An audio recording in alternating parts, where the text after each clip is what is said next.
అలంకారంతో ఇంకా ఉన్నావా? మన హృదయాలు కుళ్ళు కుతంత్రాలు ఇతరుల మీద ఎట్లా పడితే అట్లా మాటలు పలికే వచనాలతోటి శాప వచనాలతోటి ఎట్లా పడితే అట్లా మన జీవితాలు పాడు చేసుకుంటున్నామా?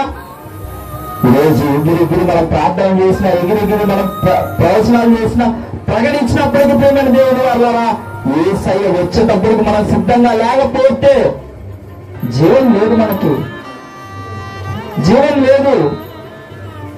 ఈస్టర్ అని చెప్పి లేదా క్రిస్మస్ అని చెప్పి మనం చక్కగా ఉంటున్నాం, కొత్త బట్టలు తెచ్చుకుంటాం, పిండి వంటలు చేసుకుంటాం, చక్కగా నీట్గా ఉంటున్నాం, తప్పులేదు ప్రేమ దేవుని వల్లరా. కానీ సిద్ధపాటు మనకుందా? ఈరోజు యేసయ్య నిన్ను నన్ను మనందరిని అడుగుతున్నాడు, ఇక్కడ ఉన్న వాళ్ళందరినీ కూడా, ప్రతి ఒక్కరిని కూడా అడుగుతున్నాడు, సిద్ధపాటు కలిగి ఉన్నామా? ఒక రోజు రాబోతుంది, అదే అదే ఆ రోజు యేసయ్య ఉగ్రత రోజు, ఏడేళ్ల శ్రమల రోజు, పాపులంతా ఏడ్చే రోజు, అదే అదే ఆ రోజు,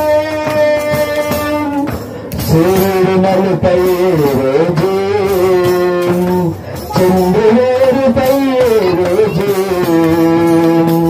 సూర్యుడు నలుపై రోజు,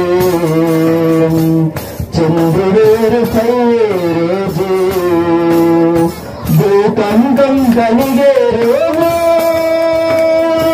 దిక్కులే కరచే రోజు,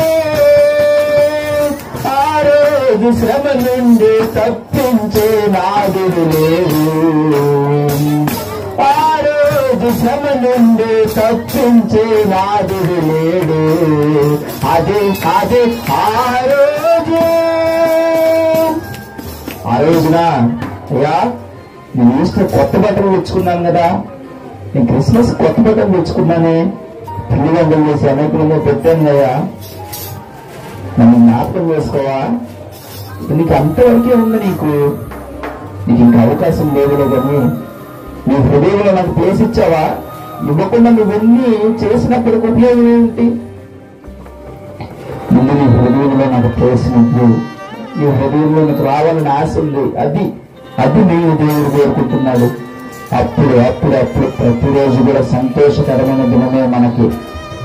everyday is a festival day. ప్రతిరోజు కూడా మనకు పండుగ దినమే అది.